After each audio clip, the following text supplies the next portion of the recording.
अथ रामायण कथा श्री रामायण कथा अथ रामायण कथा श्री। प्रणाम सभी मित्रों को। पूज्य गुरुदेव के द्वारा लिखित श्री सिद्धार्थ रामायण। आज हम लोग चर्चा करेंगे बालकांड पर ही। छंद संख्या 73 से 80 तक आज समझेंगे, सत्संग करेंगे। अथ रामायण कथा श्री रामायण कथा। सनातन धर्म के ये दिव्य ग्रंथ तत्व ज्ञान को बताने के लिए ही भगवान राम की कथा, भगवान कृष्ण की कथा का हजारों हजारों साल से सहारा लेते रहे। क्योंकि कथा और कहानी के माध्यम से तत्व ज्ञान को सुनना, जानना, मनन करना, ये धीरे धीरे पचता है। आज का जो सूत्र है, आज की जो पंक्तियां हैं, आपको याद ही होगा। अभी हम लोग बाल कांड में उस प्रसंग को सुन रहे हैं जिसमें भगवान राम को जनकपुरी की ओर ले जाते हुए स्वयंवर के लिए रास्ते में महर्षि विश्वामित्र जी, महाराज जनक और उनके गुरु महर्षि अष्टावक्र के बीच में हुए इस ज्ञान वार्ता की चर्चा कर रहे हैं। उसी संदर्भ में आगे क्या कहते हैं? कहते हैं महर्षि अष्टावक्र जी जनक को कि विश्व मिथ्या है फिर भी मनुज भ्रांत है। गुरुदेव लिखते हैं श्री सिद्धार्थ रामायण में कि जनक जी को बताते हुए, समझाते हुए कह रहे हैं, जनक जी को ज्ञान घटा है और ज्ञान घटने पर दोनों गुरु शिष्य एक दूसरे को प्रतिसंवेदित कर रहे हैं।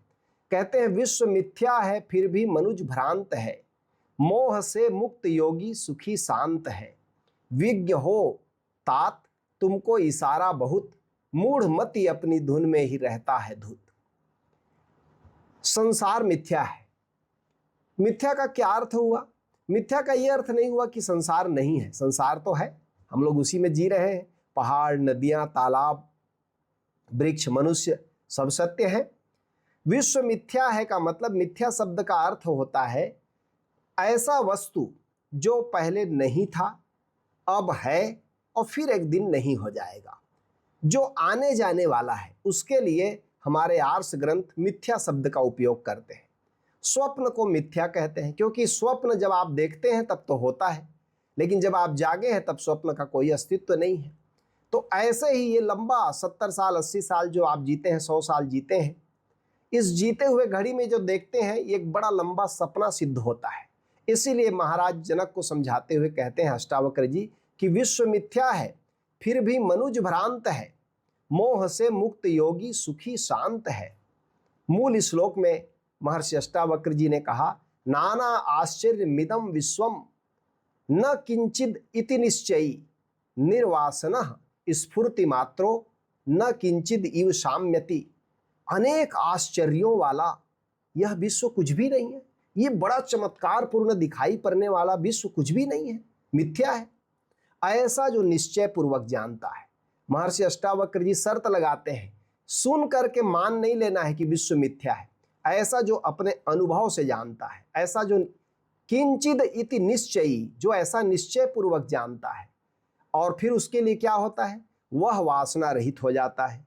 और ऐसे व्यक्ति के बोध में, ऐसे व्यक्ति की प्रज्ञा में एक बात समझ में आती है कि वह बिल्कुल तत्क्षण शांत हो जाता है। कि स्वप्न को जान लिया स्वप्न की तरह, तो आप स्वप्न को लेकर परेशान थोड़ी होंगे। हाँ, जब सपने देख रहे थे तब आप परेशान थे, लेकिन जब आप जाग गए तब कैसे परेशानी।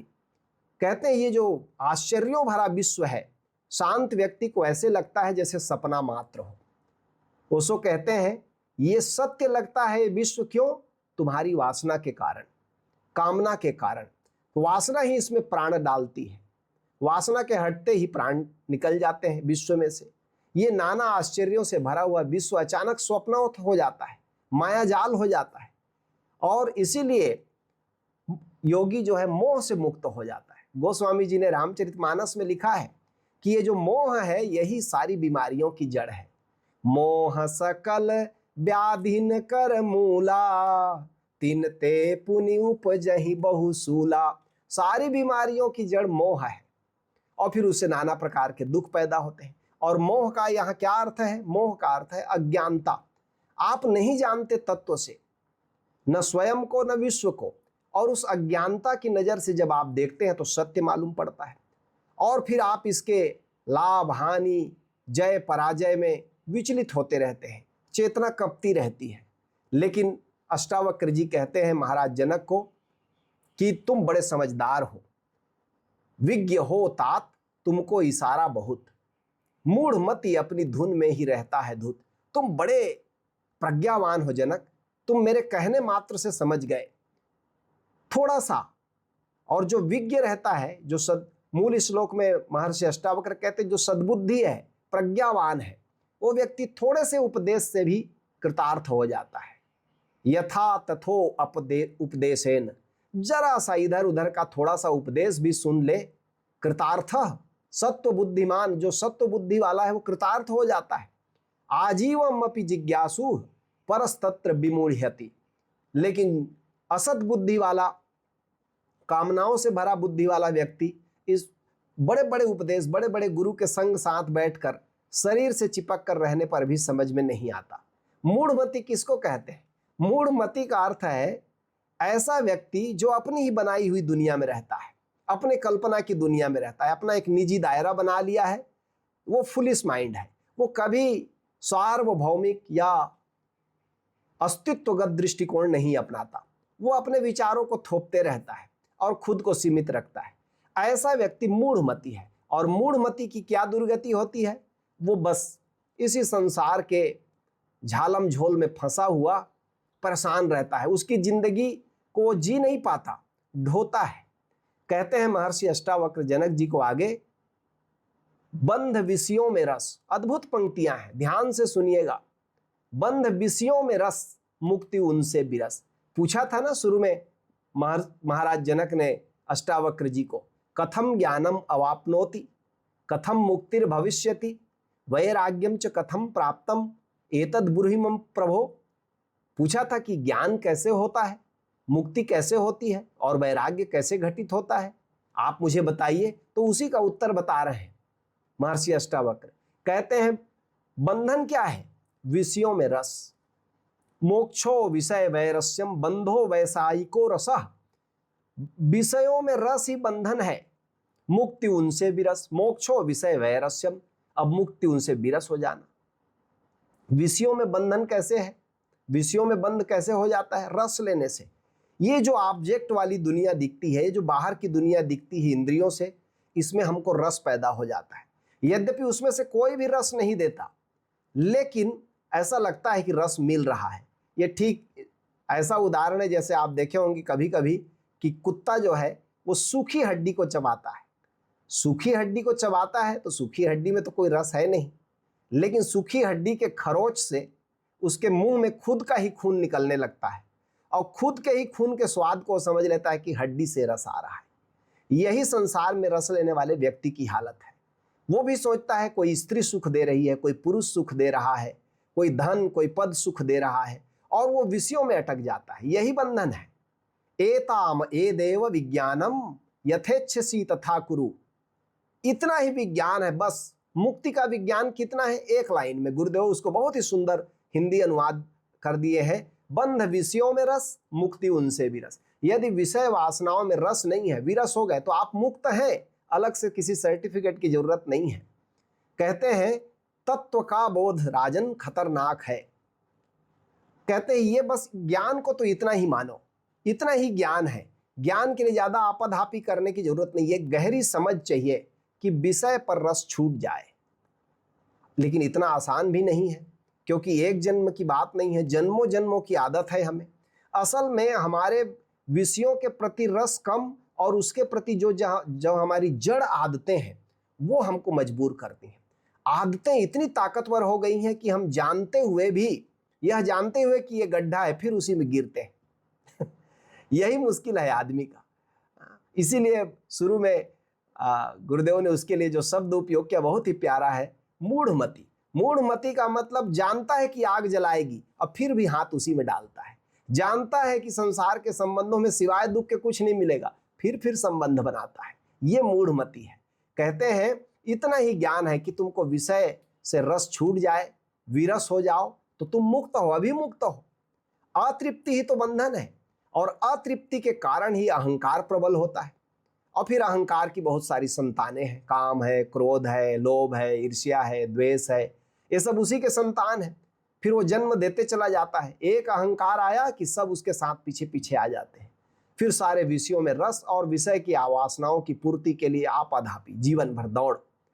कहते हैं महर्षि अष्टावक्र, तत्व का बोध ही राजन खतरनाक है, जो कि वाचाल है होते निर्वाक है।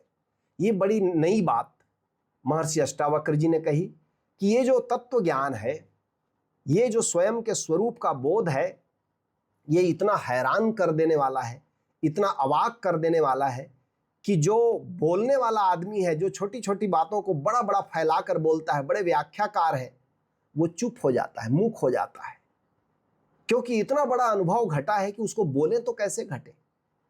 परम गुरु ओशो के प्रवचन में आपने जरूर पढ़ा होगा मेहर बाबा के बारे में। मेहर बाबा एक ईरानी परिवार में जन्मे थे 1894 में, और लगभग 5 गुरु उनके जीवन में आए। एक पुणे में हजरत बाबा जान थे, वो उनके पहले गुरु थे। उन्होंने एक बार उनके माथे को चूम लिया। वो एक महिला थी, हजरत बाबा जान कहते थे। उन्होंने जब वो 16-17 साल के थे तभी उनके माथे को चूम लिया, और बस उसके बाद मेहर बाबा को दिव्यानुभूति घटने लगी, तत्वबोध होने लगा। और जब उनको पूर्ण ज्ञान हुआ तो मेहर बाबा मूक हो गए, बोले ही नहीं। उसके बाद ज्ञान के बाद 44 साल और जीवित रहे, लेकिन बोले नहीं, फिर शब्द ही उनके मुंह से नहीं निकला। यही कह रहे हैं महर्षि अष्टावक्र कि ये ज्ञान ऐसा नहीं है। वैसे हम लोग मांगते हैं कि ज्ञान घट जाए, जल्दी घट जाए, लेकिन उसका परिणाम हमें पता नहीं, उसके लिए तैयारी भी चाहिए। तत्व का बोध राजन खतरनाक है। खतरनाक इस अर्थ में नहीं कि आपको नुकसान होगा, खतरनाक इस अर्थ में कि यदि आप पहले से तैयार नहीं हैं तो आपको लगेगा, पागलपन मालूम पड़ेगा। परम गुरु ओशो खुद ही अपने संस्मरण में कहते हैं कि जब मैं साधना कर रहा था तो बाकी घर के लोग तो मुझे पागल समझते ही थे। तत्वबोध जब घटने लगा क्रमशः तो बाकी तो मुझे पागल समझते ही थे। एक खतरनाक चीज आने लगी कि मैं खुद को भी पागल समझने लगा था। ये होने लगा था। लेकिन जब परम घटना घटी, अस्तित्व की कृपा बरसी, तो आप देखते हैं परम गुरु ओशो की अमृत वाणी से बढ़कर इस संसार में मधुर कौन होगा। और एक एक वचन अमृत है। जो तत्व ज्ञान को संपन्न है, हमारे गुरुदेव जो काव्य लिखते हैं, एक एक वचन अमृत है। जब तत्व ज्ञान हो जाता है तो इसलिए कहते हैं ना कि सदगुरु एक जन्म में कोई नहीं होता। भगवान कृष्ण कहते हैं हजारों खोजने वालों में एक तो करोड़ों लोगों में कोई एक व्यक्ति भगवान को, परमात्मा को, ईश्वर को, तत्व को खोजता है। मनुष्यानाम सहस्त्रेषु, हजारों हजारों मनुष्य में कोई एक उसे खोजता है, और हजारों खोजने वालों में कोई उसे एक तत्व से जानता है, और हजारों तत्व से जानने वालों में कोई एक उसे बताने वाला होता है, अनुभव करके सदगुरु होता है। इसलिए सदगुरु इस संसार के सबसे अद्भुत चेतना है। उनकी उपस्थिति इस संसार की रौनक है, इस धरती की नमक है। इसलिए सदगुरु का मिलने को हमारे देश में एक अद्भुत बात कही गई कि सदगुरु कौन है, तो कहते हैं गुरुर ब्रह्मा गुरुर विष्णु गुरुर्देवो महेश्वरः गुरु साक्षात परब्रह्म तस्मै श्री गुरुवे नमः। गुरु ही ब्रह्म है। यदि देह में ब्रह्म को देखना हो, परमात्मा को देखना हो, तो गुरु को देखना। तत्व का बोध राजन खतरनाक है, जो कि वाचाल है होते निर्वाक है। वाणी खो जाती है, बोल ही नहीं सकते, और फिर भी इतने अनुभव के बाद जो बोल सकता है वो परमात्मा ही होगा सदगुरु के रूप में। वाग्मी प्राज्ञम महो उद्योगम जनम मूक जडाल सम। मूक हो जाता है व्यक्ति। करोति तत्व बोधो अयमत यस्तक्तो बुभुक्षिभी। ये तत्व बोध वाचाल, बुद्धिमान और महाउद्योगी पुरुष को गूंगा बना देता है, जड़ हो जाता है, आलस्य हो जाता है। इसलिए भोग की अभिलाषा रखने वालों को के द्वारा तत्वबोध त्यक्त है। ये जो संसार के वासना में, लोभ में, काम में, क्रोध में फंसे हैं, वो लोग तत्व ज्ञान से बचते हैं। इसलिए किसी कभी को कहिएगा कि चलो ध्यान करें, चलो गुरु के पास, तो बचते हैं। उनका बचना स्वाभाविक है। कहीं गहरे अचेतन में उनको भी डर लगता है कि गए तो गए, लेकिन ये चुनौती लेने जैसी है। आगे कहते हैं महर्षि अष्टावक्र जनक जी को, बुद्धिमानों को देखा कि जड़ हो गए, उद्यमी आलसी से कहीं पड़ गए। परम गुरु ओशो ने लिखा है अपने संस्मरण में कि यूनिवर्सिटी में पढ़ते थे, तो उन्होंने कहा कि मैं इतना आलसी हो गया था कि पड़ा रहता था दिन भर, बिस्तर में पड़े हैं, वो सीलिंग को देख रहे हैं, छत को देख रहे हैं, कुछ करने को कुछ है नहीं, क्योंकि करने की कोई प्रेरणा ही नहीं होती, आलस्य की पराकाष्ठा। वो तो परम गुरु ओशो ने कहा कि बाद में मुझे पता चला कि यही विधि मेहर बाबा की थी। निर्वाक हो गए। ये तत्वबोध जो है ये आलसी बना देता है, गूंगा कर देता है, जड़ कर देता है, और इसीलिए जो भोगी चित्त हैं वो बचते हैं इससे। कहते हैं महर्षि अष्टावक्र जी, तू नहीं देह, तेरी नहीं देह यह, तू न करता न भोगता है साक्षी अमर।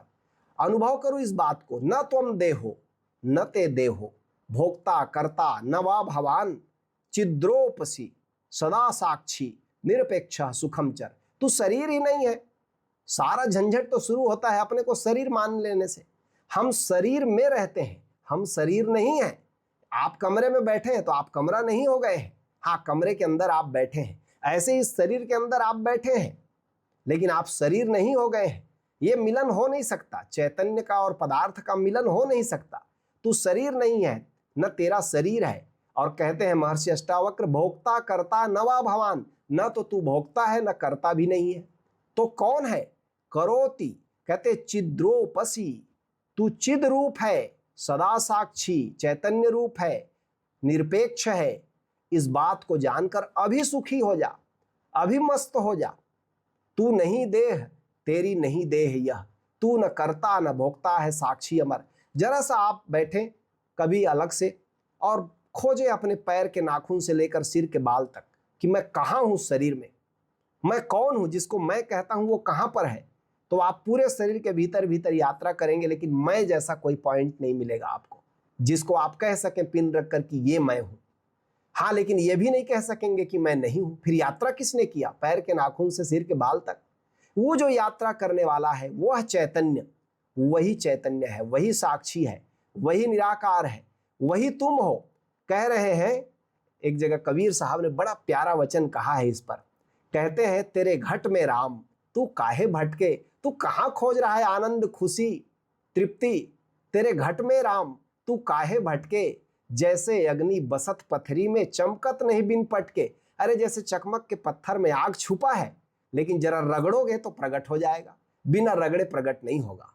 ऐसे ही थोड़ा सा जरा अपने भीतर अंतर यात्रा करो, सदगुरु का सहारा लो और चल पड़ो अपने भीतर स्वयं को पहचानने के लिए। तेरे घट में राम तू काहे भटके, जैसे अग्नि बसत पथरी में चमकत नहीं बिन पटके। जैसे माखन रहत दूध में निकसत नहीं बिन झटके। दूध में मक्खन छिपा है, लेकिन जरा बिलोना पड़ेगा, जमाना पड़ेगा, तब तो मक्खन प्रकट होगा। जैसे मधुर रस बसत ऊख में, जैसे गन्ने के भीतर रस है, मिठास है, निकसत नहीं बिन कट के। लेकिन काट के उसको पेरे बिना, उसको निचोड़े बिना रस तो नहीं निकलेगा, मिठास तो पता नहीं चलेगा। कहे कबीर सुनो भाई साधो, हरि न मिले बिन अटके। जरा शांत हो, जरा ठहरो, बिना अटके परमात्मा नहीं मिलता, जरा अपने भीतर खोजो। कहते हैं महर्षि अष्टावक्र, राग या द्वेष मन के धर्म। हे अमन, अद्भुत शब्द है। महर्षि अष्टावक्र जनक जी को कहते हैं, हे अमन, हे मन से मुक्त चैतन्य, राग या द्वेष मन के धर्म। अब तू तो मन के पार चला गया, अब तू ठीक से सुन ले। ये जो राग है, द्वेष है, ये दुश्मनी है, लगाव है, ये मन के व्यापार हैं, मन के धर्म है। और मन कभी तेरा नहीं। मन तो एक इंस्ट्रूमेंट है, एक यंत्र है जिसका बाजार में उपयोग है, आप उपयोग कर लो, लेकिन आप यंत्र थोड़ी हो गए। राग द्वेष है मनोधर्मो न मनस्ते कदाचन, निर्विकल्पोसी बोधात्मा निर्विकार सुखम चर। तू तो निर्विकल्प है, निराकार है, बोध स्वरूप है, तू सुखी है। अभी किसी भविष्य में किसी घटना की कल्पना मत कर। सब में है एक ही आत्मा है जनक, प्राणी परमात्मा से नहीं है अलग। एक बार महर्षि अष्टावक्र की इन वचनों का तालमेल बैठता है अवधूत गीता के एक वचन से। दत्तात्रेय जी कहते हैं, यो वै सर्वात्मको देवो निष्कलो गगनोपमः, स्वभाव निर्मलः शुद्धम स एवाम न संशया। जो सर्वस्वरूप देव है, ब्रह्म है, वह अवयव रहित है, आकाश के सदृश है, स्वभाव से निर्मल है और शुद्ध है। और कहते हैं यही मैं हूँ, इसमें संशय नहीं। यही मैं हूं, ये जो भीतर का निर्मल आकाश है, चिदाकाश है, यही तुम हो। यही महर्षि अष्टावक्र जी ने कहा, तू बोधात्मन है, तू बोध है, निर्विकल्प है, निराकार है, कभी तू किसी चीज में लिप्त नहीं हुआ, कभी तेरा कोई बंधन नहीं रहा। इसे जरा जाग के तो देख। सब में है एक ही आत्मा है जनक। ये एक बड़ा विचार का, विवाद का विषय बनता है कि आत्मा एक है कि अनेक है। महर्षि अष्टावक्र कहते हैं सब में है एक ही आत्मा है जनक, प्राणी परमात्मा से नहीं है अलग। प्राणी और परमात्मा दो अलग अलग नहीं है। कबीर साहब कहते हैं ज्यों तिल माही तेल है और ज्यों चकमक में आग, तेरा साईं तुझ में जाग सके तो जाग। तुम्हारे भीतर जो है चैतन्य वही तो परमात्मा है। सर्वभूतेषु चमात्मनम, वो जो सर्वभूत है, सभी भूतों में एक ही आत्मा है। और कहते सर्वभूतानि चात्मनि, और सब भूतों के भीतर आत्मा है, और ये जो आत्मा है सब में रमा हुआ है। सब भूतों को आत्मा में जानकर और सब भूतों में आत्मा को जानकर तू अहंकार रहित हो जा, ममता रहित हो जा और सुखी हो जा। क्योंकि जब एक ही चैतन्य पूरे अखिल ब्रह्मांड में व्याप्त है तो तू अपना सेपरेसी क्यों करता है, अलग क्यों करता है अपने को। और जैसा इसको बोध हुआ वो व्यक्ति अभी सुखी हो जाता है। सुखी हो जाता है का अर्थ शांत हो जाता है। अब ये एक शांति में जो पुलक है वही उसको भीतर अनुभव में होती है। कहते हैं गुरुदेव श्री सिद्धार्थ रामायण में लिखते हैं महर्षि अष्टावक्र के वचन को, तुम सुखी हो, अहंकार से मुक्त हो और अद्वैत के ज्ञान से युक्त हो। ये अद्भुत वचन है कि तुम सदा से सुखी हो, तुम में कभी अहंकार आया नहीं, तुम मुक्त हो सदा से, लेकिन तुमने अपने को बंधा हुआ मान लिया है, एक सपने देखने जैसा हो गया है, और अद्वैत के ज्ञान से युक्त हो। और अद्भुत बात कहते हैं, ये जो दो पंक्तियां हैं ये सुनने जैसी हैं। विश्व परमात्मा सिंधु की है लहर। जैसे समुद्र को कभी आपने देखा हो, हजार हजार लहरें उठती हैं, लेकिन क्या समुद्र और लहर उसके अलग अलग है? समुद्र ही लहरा गया है। ऐसे ही कहते हैं ये जो विश्व है ये परमात्मा रूपी सिंधु की लहर है। और कहते हैं महर्षि अष्टावक्र, और तुम भी वही सिंधु हो प्रियवर। और ऐसा नहीं कि तुम केवल लहर हो, गहरे में तुम ही सागर हो। ओरिजिनल श्लोक है, विश्वम स्फुरति यत्रेदम तरंगा इव सागरे तत्वमेव न संदेहम अश्चिन्मूर्ते विज्वरो भव। जिसमें यह संसार समुद्र में तरंग की भांति स्फुरित होता है। समुद्र में हवा के थपेड़े पड़ते हैं, लहरें उठती हैं। ऐसे ही परमात्मा के अखिल विराट चैतन्य में लहरें उठ जाती हैं। वही पृथ्वी हो गई, वही सूरज हो गया, चांद हो गया, मनुष्य हो गया, पहाड़ हो गया, इसमें संदेह नहीं।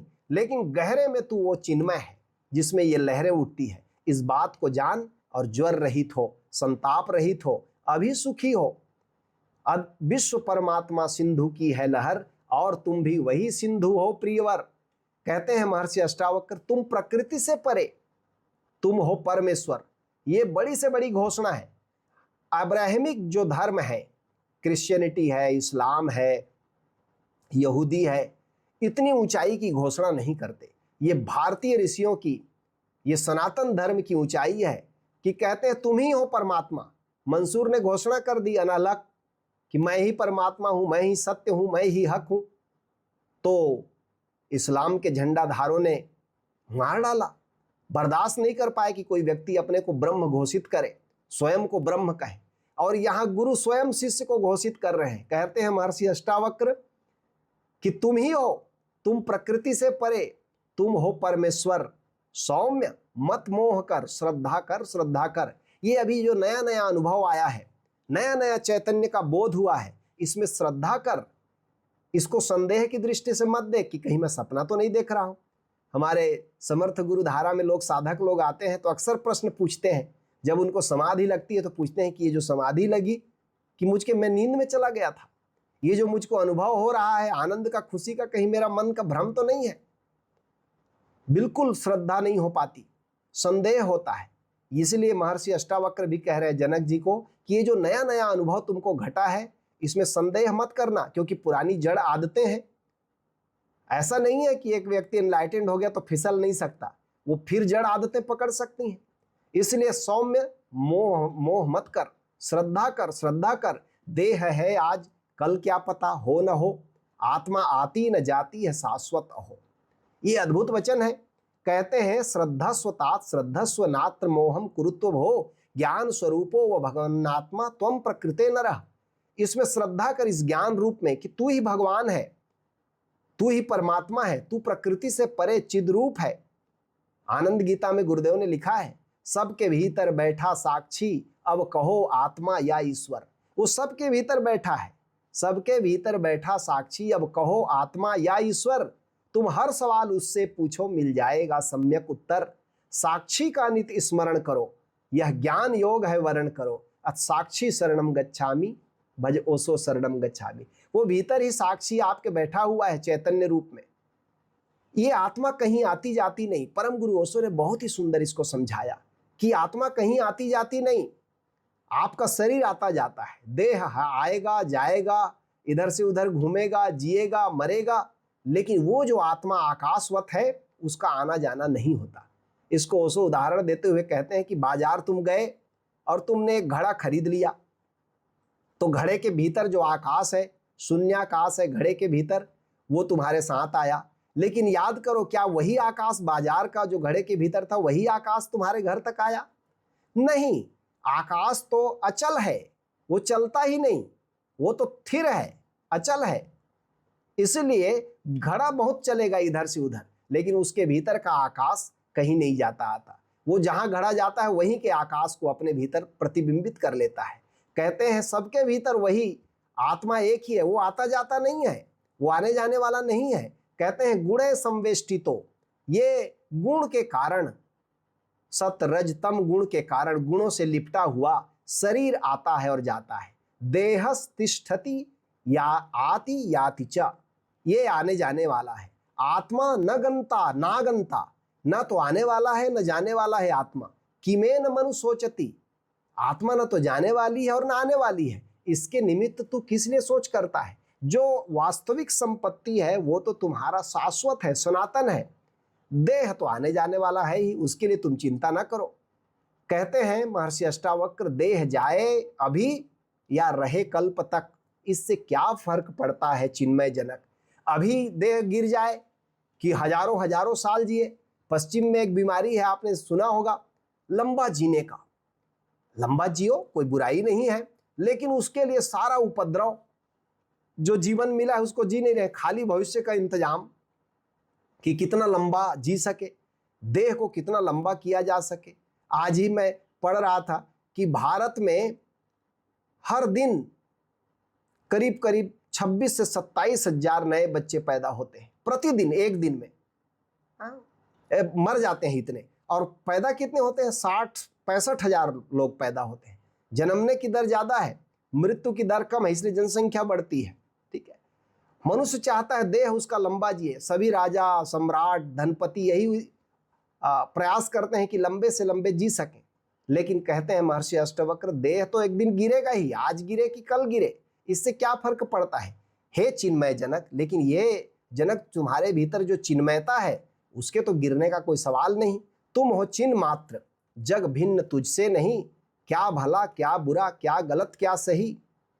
ये हर बार जन्म हर बार मरण, हर बार गर्भ में दीर्घ शयन, यह सोच सोच बैराग हुआ, इकसार शब्द से राग हुआ, पाया मैंने है राम रतन, यह जन्म मृत्यु का खेल खत्म, अथ मुक्तिम शरणम गच्छामि भज गोरख शरणम गच्छामि।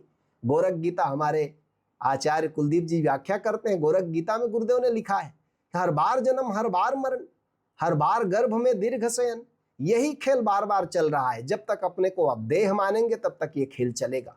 जिस दिन तत्व से, निश्चय से इस बात का अनुभव हुआ कि मैं तो चैतन्य हूं, पाया मैंने है राम रतन, यह जन्म मृत्यु का खेल खत्म। जब उस राम रतन को आप पा गए, उस चैतन्य को जान लिया, तो खेल खत्म।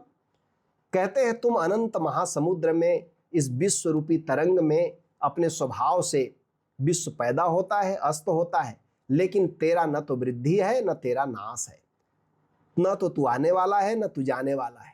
क्या भला क्या बुरा, क्या गलत क्या सही, ये क्षुद्र दृष्टि से देखने पर दिखाई पड़ता है कि ये ठीक है, ये गलत है, ये भला है, ये बुरा है। लेकिन जब आप चैतन्य की दृष्टि से देखेंगे, जिसको विभू की दृष्टि कहते हैं, इस विराट की दृष्टि से देखेंगे, तो ये सब खेल है, छोटे बच्चों का खेल है, लीला है।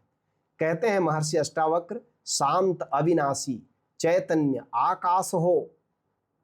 कहते हैं जनक, तुम इस बात को ठीक से अनुभव करो कि तुम अविनाशी चैतन्य हो, आकाश हो, तुम अजन्मा हो, निर्मल निरायास हो। जन्म है देह का, तुम जन्मते नहीं, कर्म अच्छा बुरा तुम हो करते नहीं। तुम तो एक निर्मल अविनाशी शांत और चैतन्य रूप आकाश में कहाँ का जन्म, कहाँ का कर्म, कहाँ का अहंकार। ये आकाश न तो कभी जन्मा है, न कभी मरा है, न कभी बूढ़ा हुआ है, न कभी बचपन आया है। आप वही हो। आपको याद होगा निर्वाण षटकम में आदि शंकराचार्य जी महाराज कहते हैं इसी बात को कि स्मरण करो, मनोबुद्ध्यहंकार चित्तानि नाहम, न च श्रोत्र जिह्वे न च घ्राण नेत्रे न च व्योम भूमिर्न तेजो न वायु चिदानंद रूपः शिवोहम शिवोहम। न तो मैं मन हूं, न बुद्धि हूं, न अहंकार हूं, न मैं कान हूं, न जीभ हूं, न नाक हूं, न आंखें हूं, न मैं आकाश हूं, न पृथ्वी, न अग्नि, न वायु। मैं सदैव शुद्ध आनंदमय चेतना हूं, शिव हूं, शिव हूं।